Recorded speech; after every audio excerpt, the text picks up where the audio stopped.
रात को कई बार हम देखते हैं कि लोग पटाखे और रॉकेट छोड़ते हैं, वो कोई दिवाली नहीं मनाई जाती। जब हरियाणा का कोई नौजवान मैक्सिको के माध्यम से कनाडा, अमेरिका के अंदर जो है पहुंच जाता है तो वहां लोग जो है यहाँ खुशियां मनाते हैं। ऐसे हालात हरियाणा के अंदर हो गए हैं। हरियाणा का नौजवान कहीं ना कहीं विदेशों के अंदर पलायन कर रहा है। तो चौथा हमारा मुद्दा विदेश पलायन को है। पांचवा हमारा मुद्दा हरियाणा का शिक्षा स्तर जो गिरता जा रहा है। स्कूलों और कॉलेजों के अंदर लगातार जो शिक्षा का स्तर गिर रहा है। आप देखिए आज सरकारी स्कूलों के क्या हालात है। सरकारी स्कूलों के अध्यापकों को, मास्टरनियों को पढ़ाने का काम आज हरियाणा के स्कूलों में नहीं हो रहा है। आज उनका काम हरियाणा के स्कूलों के अंदर परिवार पहचान पत्र, फैमिली आईडी, प्रॉपर्टी आईडी ठीक करने के काम पे मास्टरनियों को लगाया गया है। तो जो प्राइमरी एजुकेशन हरियाणा के स्कूल्स में मिलनी चाहिए, जो मिडिल स्कूल्स में एजुकेशन मिलनी चाहिए, वो शिक्षा का स्तर निरंतर हरियाणा के अंदर गिरता जा रहा है। तो पांचवा हमारा मुद्दा शिक्षा को लेकर रहेगा।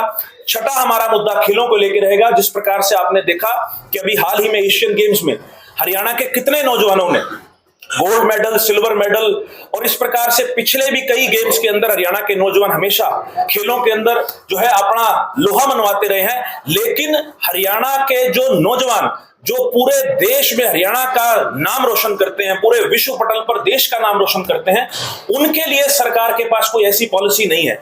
जो कांग्रेस राज में, भूपेंद्र सिंह हुड्डा जी के राज में 2014 से पहले पदक लाओ पद पाओ की नीति जो सरकार लेके आई थी, उस नीति को भी सरकार ने खत्म कर दिया। तो कहीं ना कहीं खेलों के अंदर भी जो है नौजवानों को अपना भविष्य सुरक्षित नहीं लग रहा। तो छठा हमारा मुद्दा खेलों को लेकर रहेगा। और सातवां हमारा मुद्दा प्रदेश के अंदर जो ओवरऑल बेरोजगारी, सरकारी रोजगार की तो हमने बात करी कि किस प्रकार से सरकारी रोजगार भ्रष्टाचार और पेपर लीक की भेंट चढ़ रहा है। लेकिन कहीं ना कहीं सरकार प्राइवेट निवेश लाने में भी इस प्रदेश के अंदर विफल रही है। जिस प्रकार से आपने कल भी देखा, कल शाम को हाईकोर्ट का एक फैसला आया। हाईकोर्ट ने यह कहा कि जो 75% का बिल यह सरकार लेकर आई थी, उस बिल को असंवैधानिक करार देकर सरकार ने खारिज कर दिया। मैं सवाल पूछना चाहता हूं मनोहर लाल खट्टर जी से और दुष्यंत चौटाला जी से। 2019 में आपकी सरकार बनी, आपने मिनिमम कॉमन प्रोग्राम एक जारी किया। मैं कॉमन मिनिमम प्रोग्राम के जो 3-4 मुख्य पॉइंट थे, मैं उनके ऊपर मनोहर लाल खट्टर जी से सवाल पूछना चाहता हूं। आप जवाब दीजिए कि 75% का जो झुंझुना आपने बजाकर 3 साल नौजवानों को बरगलाने का, बहकाने का काम किया, आप जवाब दीजिए कि उसके ऊपर आपका क्या स्टैंड है। सरकार ने ना तो कोर्ट में ढंग से पैरवी करी और ना ही इस कानून को बनाने के अंदर सरकार ने लीगल तरीके से उसमें काम किया, जिसका नतीजा ये रहा कि जो 30,000 से कम के रोजगार में भी 75% आरक्षण हरियाणा के नौजवानों को प्राइवेट कंपनियों में मिलना था, आज वो सपना भी हरियाणा के नौजवानों का चकनाचूर हो चुका है। सरकारी रोजगार में भ्रष्टाचार और प्राइवेट रोजगार में भी अंधकार, ये मनोहर लाल खट्टर सरकार की कारगुजारी है। तो हरियाणा युवा कांग्रेस ने ये फैसला लिया है कि इन 7 मुद्दों पर हम हरियाणा के अलग अलग जिलों में जाएंगे, हरियाणा के नौजवानों से बातचीत करेंगे, उनके बीच में चर्चा करेंगे, और जो इन मुद्दों पर अलग अलग तरीके से आवाज पूरे प्रदेश में उठ रही थी, शायद खट्टर सरकार को वो आवाज सुनाई नहीं दे रही। इसलिए हम लोगों ने यह फैसला किया है कि इन 7 मुद्दों पर हरियाणा के नौजवानों की आवाज को लामबंद तरीके से प्रदेश सरकार के समक्ष उठाने के लक्ष्य से हम काम करेंगे। आज हमारी पदाधिकारी और हमारी टीम के साथियों के साथ यहां बैठक है। इसके ऊपर पूरे प्रदेश के अंदर बड़े आक्रोश आयोजन, बड़ी मोटरसाइकिल रैलियां, बड़े पैदल मार्च हर जिले में निकाले जाएंगे। हमारा जो इस कैंपेन का पहला फेज है, उसके माध्यम से आज हम झज्जर जिले के अंदर जिला कार्यकारिणी बैठक में यहां पहुंचे। कुछ सवाल मैं पूछना चाहूंगा, जिस प्रकार से लगातार आप लोगों की ये जनता ही है, आप देखिए, अपने कैमरे के पीछे घुमा के देखिए, ये नौजवान साथी जो पहुंचे हैं, ये कहीं ना कहीं इस सरकार से हताश है। कई ऐसे साथी हैं जिनके पास रोजगार नहीं है, पढ़े लिखे नौजवान है, ऐसी बात नहीं है। यहां आप साथियों को देखिए, बीकॉम, एमकॉम, एमए करे हुए नौजवान है। लेकिन आज हरियाणा के अंदर जिस प्रकार से मैंने बताया कि 2019 में यह सरकार एक सीईटी नाम का झुंझुना लेके आई। सरकार ने कहा कि ग्रुप सी और ग्रुप डी की भर्ती हम सीईटी के माध्यम से करेंगे। मैं सवाल पूछता हूं आपके कैमरे के माध्यम से, प्रदेश के मुख्यमंत्री एक आदमी बता दें पूरे हरियाणा में से एक नौजवान जिसको सीईटी के माध्यम से हरियाणा के अंदर रोजगार मिला। अभी आपने देखा डेंटल सर्जन की भर्ती किस प्रकार से उसके अंदर भ्रष्टाचार का मामला आया और उसके बाद वो भर्ती कैंसिल करनी पड़ी। किस प्रकार से ये 75% का जो सरकार ढिंढोरा पीट रही थी, दुष्यंत चौटाला को मैं कहूंगा, जो दुष्यंत चौटाला ये ढिंढोरा पीट रहे थे कि हम हरियाणा के नौजवानों को उनका हक दिलवाते रहेंगे, आज उनका जो वादा था वो केवल कागज पर रह गया। सरकार ने अदालत ने असंवैधानिक करार देकर उसके खारिज कर दिया है। हमारा ये लक्ष्य है, हमारी ये सोच है कि नौजवानों से जुड़े मुद्दे को लोगों के समक्ष लाया जाए। और अभी हमारा ये लगभग 8 से 10 दिन के अंदर हमारा ये पहला फेज पूरा हरियाणा खत्म हो जाएगा, क्योंकि हमारा आज झज्जर के अंदर बैठक है, 2-3 जिले हमारे और पेंडिंग है। उसके बाद पूरे हरियाणा के अंदर बड़े आक्रोश आयोजन इन 7 मुद्दों पर युवा जोड़ो हरियाणा जोड़ो अभियान के माध्यम से हम लोगों के बीच में लेके जाएंगे। युवाओं में यमुनानगर के अंदर और मेरा अंदाजा है कि करनाल के अंदर नशों के लिए एक साइकिल रैली चलाई, उन्होंने रैली का आयोजन किया। मैं प्रदेश के मुख्यमंत्री से पूछना चाहूंगा, प्रदेश के मुख्यमंत्री को ऐसा लगता है कि साइकिल चलाने से, 2 दिन साइकिल रैली करने से क्या प्रदेश के अंदर नशा खत्म हो जाएगा? अरे प्रदेश के मुख्यमंत्री का काम तो डंडे चलाने का है, साइकिल चलाने का काम तो एनजीओस का होता है। आज प्रदेश के मुख्यमंत्री के पास क्या इतनी ताकत नहीं है कि वो कुछ गिने चुने जो नशा के तस्कर हैं उनको पकड़कर अंदर कर सके? ये लॉ एंड ऑर्डर का काम है। कांग्रेस राज में लोग इस बात के साक्षी हैं कि जब चौटाला साहब की सरकार गई, भूपेंद्र सिंह हुड्डा जी जब मुख्यमंत्री बने, तो लॉ एंड ऑर्डर के क्या हालात हरियाणा के अंदर थे उसको सुधारने का काम सख्ताई से भूपेंद्र सिंह हुड्डा जी ने करा। तो मेरा यह मानना है कि सरकार में बैठे लोग, पुलिस प्रशासन का काम है डंडा चलाने का। जो लोग हमारी नस्लों को खराब करने का काम कर रहे हैं उनके खिलाफ कार्रवाई करने का। ये जो दिखावटी काम मनोहर लाल खट्टर जी पूरे हरियाणा के अंदर कर रहे हैं, उससे ना नशा खत्म होगा और ना ही हमारी नस्ल बचेगी। सर, जिस तरह से यूथ है वो अहम भूमिका निभाती है हर चुनाव में, लेकिन जब चुनाव आते हैं यूथ की जगह कई युवराजों को टिकट दे दिए जाते हैं। चाहे बात मैम से उठी हो, बलराम गांधी को आगे ले आए। अगर देरी से भी चर्चाएं चल रही हैं कि कहीं ना कहीं डॉक्टर वेद कात्यायन की पुत्रवधू आ सकती है, यूथ कहाँ जाएगा? अगर इस तरह से कांग्रेस परिवार को आगे लेके आएगी तो यूथ में आप लंबे समय तक कार्य करते हैं, जब टिकट का टाइम आता है, काम का टाइम आता है, तो क्या मानते हैं? पहले तो मैं आपकी बात का सम्मान करता हूं कि आपने हमारी भावनाओं को भी जो है मीडिया के माध्यम से रखा। ये जितने भी नौजवान साथी हैं, सबकी आकांक्षाएं हैं, हर व्यक्ति राजनीति में आगे बढ़ना चाहता है। अगर मैं 2019 के चुनाव की बात करूं तो मैं आपके सामने 2 विधायकों का जिक्र करूंगा, 3 विधायकों का जिक्र करूंगा। चाहे वो शीशपाल केरवाड़ा कालावाड़ी से बात हो, यूथ कांग्रेस का प्रोडक्ट है, चाहे वो चिरंजीव राव की बात हो जो यूथ कांग्रेस के अध्यक्ष रहे हैं, और चाहे वो अमित सिंह की बात हो जो डबवाड़ी से विधायक हैं, वो भी यूथ कांग्रेस के रहे हैं, और एक हमारे साथी विनीत कंबोज जिनको भी यूथ कांग्रेस ने टिकट दी थी। युवा कांग्रेस को तवज्जो देने का काम पार्टी ने राजस्थान और मध्य प्रदेश के अंदर, आप चुनाव की टिकटें उठा के देखिए, उसमें पार्टी ने पूरा तवज्जो युवा कांग्रेस के और नौजवान साथियों को दिया। और हमें उम्मीद है कि हरियाणा के अंदर भी इस बार, क्योंकि हालात हरियाणा के अंदर ऐसे हैं, इस बार हरियाणा के अंदर आप ये मान के चलिए कि 100% भाजपा जा रही है और कांग्रेस आ रही है। और इस बार आपको यह देखने को मिलेगा कि 2024 के विधानसभा चुनाव में हरियाणा की विधानसभा में कई नौजवान चेहरे देखने को मिलेंगे। और बिल्कुल आपकी बात से हम 100% सहमत हैं कि कहीं ना कहीं कई बार ऐसा हो जाता है कि नौजवानों को दरकिनार किया जाता है, लेकिन हमारी ये कोशिश है कि जो हमारे नौजवान साथी बूथ पर मजबूत हैं, जो साथी ग्राउंड लेवल पर मेहनत कर रहे हैं, जो जिताऊ कैंडिडेट हैं, उनकी पैरवी 100% करेंगे, मजबूती से करेंगे, पार्टी स्तर पर अपनी बात मजबूती से रखेंगे। हमारे प्रदेश का कुशल नेतृत्व आदरणीय हमारे प्रभारी दीपक बाबरिया जी, भूपेंद्र सिंह हुड्डा जी, उदय भान जी, दीपेंद्र सिंह हुड्डा जी, उनसे भी हमारी लगातार इस बारे में बात होती है। और उनका भी इस बार जो है मन है कि कहीं ना कहीं नौजवानों को बढ़ाया जाए। जो नौजवान काफी लंबे समय से पार्टी के अंदर संघर्ष कर रहे हैं, उन्हें आगे लाकर विधानसभा में पहुंचाने का काम इस बार कांग्रेस पार्टी करेगी। सर, आप थोड़ा भटक गए, मैं पूछ रहा हूँ, अगर इस तरह से होता है तो यूथ नाराज होगा या फिर ऐसे चलेगा? ऐसा होगा ही नहीं। आपका तो जो क्वेश्चन है मैं उससे वो नहीं हूँ।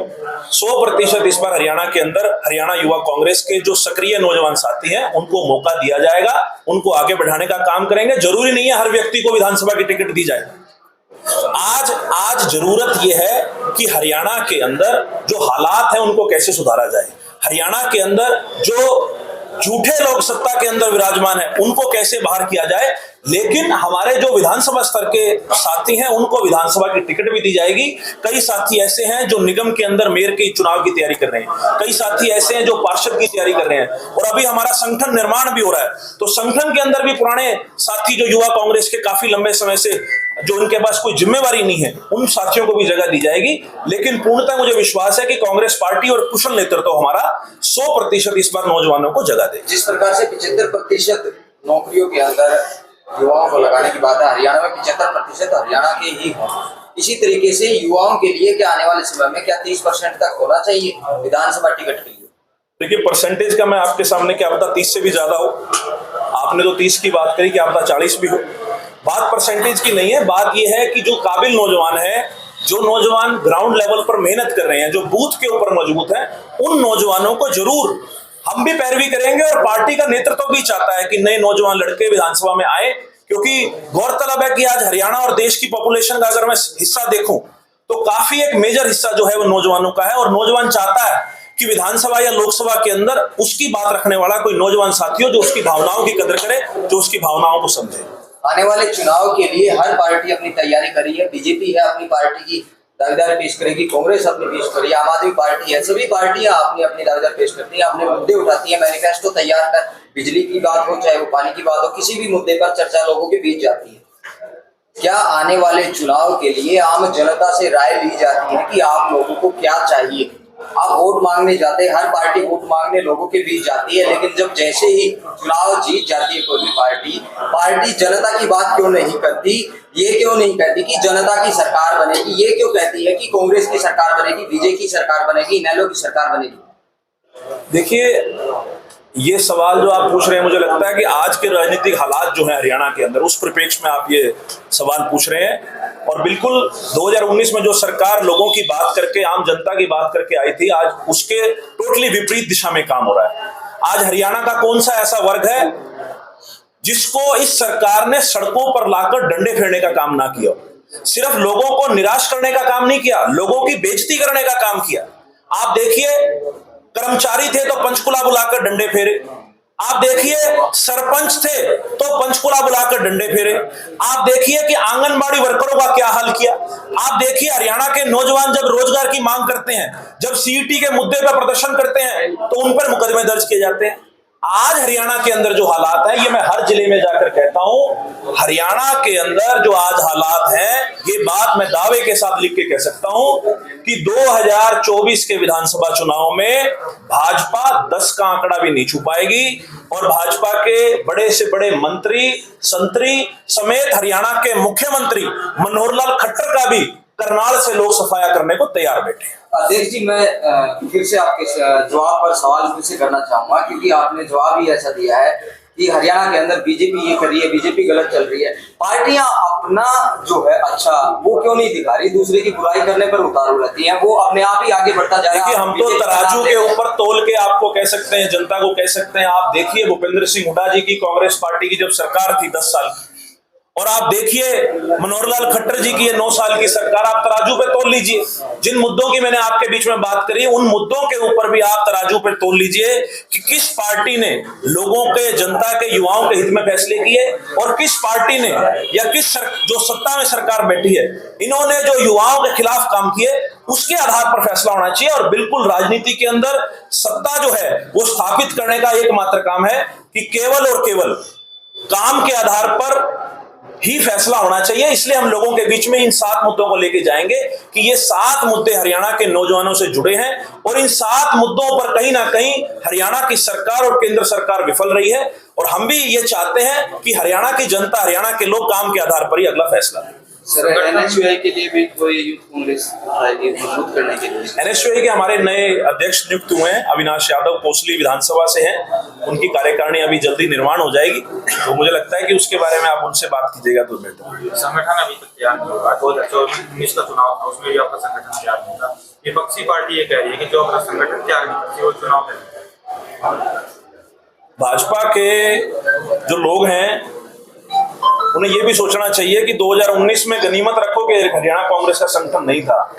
जो हम लोग 31 सीटें कांग्रेस की हमारी आई हैं 2019 के चुनाव में, युवा कांग्रेस का बड़ा मजबूत संगठन है। ये सारे मजबूत साथी आपके समक्ष बैठे, और जिस प्रकार से कांग्रेस पार्टी का नेतृत्व जद्दोजहद में लगा हुआ है, जिस प्रकार से अभी पीछे पीसीसी डेलीगेट्स की लिस्ट आई, एआईसीसी डेलीगेट्स की लिस्ट आई, एआईसीसी के कोऑर्डिनेटर्स लगाए गए जो लगातार जिलों में जाकर कांग्रेस के जो लोग हैं, पुराने लोग, उनसे बातचीत कर संगठन निर्माण के लिए लगातार जद्दोजहद कर रहे हैं। तो मुझे लगता है कि इस बार 100% कांग्रेस पार्टी संगठन के साथ ही चुनाव के अंदर जाएगी, और लोग इस बार मन बनाए बैठे। इस बार के चुनाव का कोई राजनीतिक दल इंतजार नहीं कर रहा, ना तो कांग्रेस इस बार चुनाव का इंतजार कर रही है और ना भाजपा इस बार चुनाव का इंतजार कर रही है। इस बार तो लोग 2024 के चुनाव का इंतजार कर रहे हैं।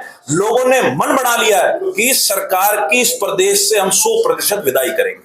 हर पार्टी कह रही है कि 2024 में हमारी सरकार बनेगी, हमारी सरकार बनेगी। जनता किस पर विश्वास करे, क्योंकि वोट मांगने जाते हैं तब पैरों की तरफ भी हाथ जाता है उन नेताओं का, लेकिन जब जीत जाते हैं तो उन्हीं उसी जनता को अपने पैरों में गिराने का काम कर देंगे। देखिए, बिल्कुल अगर इस प्रकार के कोई नेता सत्ता में काबिज हो जाते हैं तो लोग उनको अगली बार कभी उनको सत्ता का मुंह नहीं देखने देते।